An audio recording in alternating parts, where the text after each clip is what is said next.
Hello and welcome to Gadabout Football. Here's another episode of my vlog, this time on the shock dismissal of Frank Lampard by Chelsea.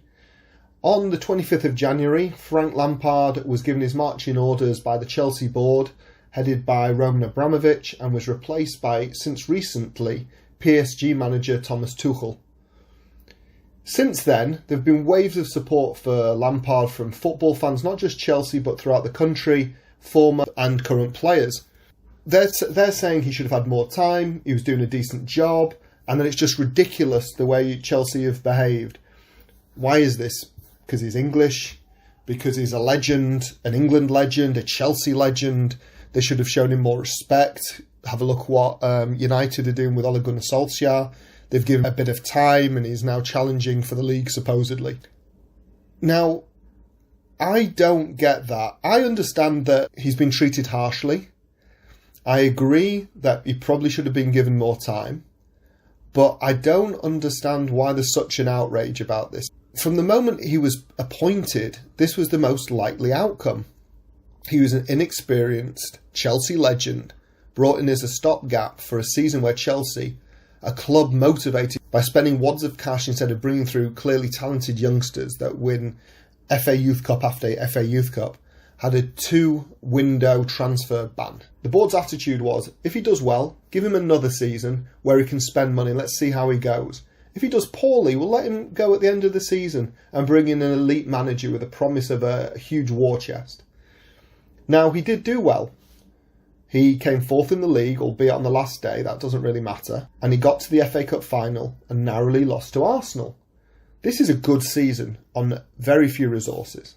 Now it's the following season and he was allowed to spend, and he spent big and spent small fortunes on 7 players, including large fees on Kai Havertz, Timo Werner, Ben Chilwell and Hakim Ziyech. Few of whom have started to repay the outlay on them in any real way. When he was fined the other day, Chelsea were languishing 9th in the league, having just lost to fellow top 4 challengers Leicester City 2-0. And that was off the back of 1 win in the last 4 league games. In the Champions League, Chelsea did really well. 4 wins and 2 draws in what you can conclude is a fairly straightforward group. But it wasn't enough. Chelsea expect to get in the Champions League. They expect to be challenging for the title. And maybe it has come too soon. But this is nothing new for Chelsea. Chelsea have had a revolving door policy for over 35 years. I did a bit of looking into the managerial merry-go-round at Stamford Bridge, and since '85, only one manager has lasted more than 40 months, under 3.5 years, and that was Claudio Ranieri, who, not including caretakers, Chelsea have had 19 managers since 1985. That's 1 less than every other year. And Glenn Hoddle was the only one who left due to a better offer, that being the England job in '96. Many achieved far more than Lampard and were sacked for far less. Gullit was fired despite winning an FA Cup, that being Chelsea's only 2nd FA Cup in their history. Vialli, who came after Gullit, was fired despite winning a Cup Winners' Cup and a Super Cup off the back of Gullit's success, as well as winning an FA Cup of his own, a League Cup and a Charity Shield. And this was due to player power. Into more recent times, Jose Mourinho. 2 titles, back-to-back, first title in 50 years. An FA Cup, 2 League Cups and a Community Shield. And he was gone because he had a bad start to the 2007-2008 season. And let's save a little bit of time, he was fired for a 2nd time around a decade later after picking up yet another league title and a League Cup.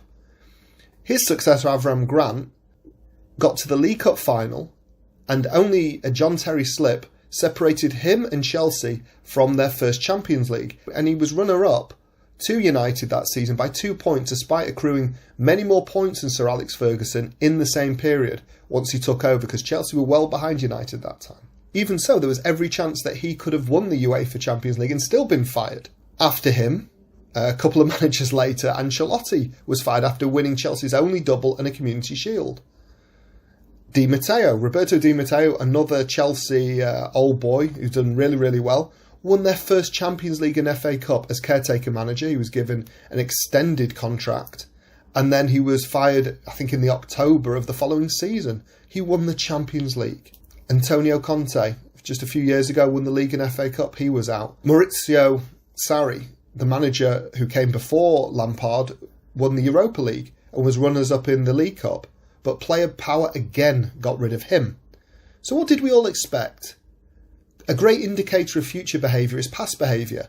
It was either going to end very badly for Frank, in the way it has, or he would have had to have been decorated the greatest manager ever to keep his job. 52% win percentage, only Villas-Boas has got lower than this century for Chelsea. So whilst I think, like the rest of you, that he didn't deserve to be fired, by Chelsea standards he clearly did. And by the way he was brought in, it was always going to be that outcome. Maybe it's a romanticism about former players and legends, and he certainly is one, that we don't want to treat them badly. But I don't get why suddenly there's an outrage about this. Let me know what you think. Please like, share and subscribe and comment below. And I'll see you on the next one.